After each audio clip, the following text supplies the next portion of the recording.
নমস্কার বন্ধুরা, শিবানী কিচেনে আপনাদেরকে স্বাগত। আজকে আমি লেবুর আচার করব।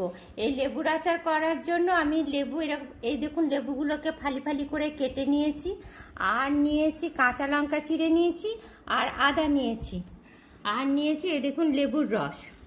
এই লেবুগুলোকে সাজাবো। প্রথমে এই দেখুন আদা দিয়ে দিলাম, কিছু কাঁচা লঙ্কা এই দেখুন দিয়ে দিলাম, এই দেখুন লেবুগুলোকে সাজিয়ে দিলাম, এই দেখুন আবার এর মধ্যে এই দেখুন আদা দিয়ে দিলাম, একটা লেয়ার করে দিলাম আদা, দেখুন কাঁচা লঙ্কা দিয়ে একটা লেয়ার করে দিলাম। এবার দেখুন সমস্ত লেবুগুলো এর মধ্যে দিয়ে দিচ্ছি, দেখুন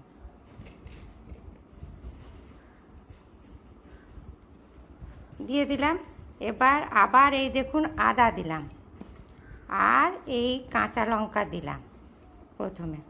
এবার এর উপরে এই দেখুন লবণ নিয়েছি, এই লবণটা ভর্তি করে করে দিয়ে দেবো, এই দেখুন এইভাবে।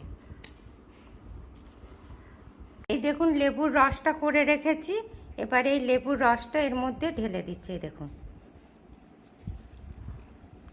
এটা বেশি করে লেবুর রস দিতে হবে, দিয়ে পুরো জারটা ভর্তি করে নিতে হবে।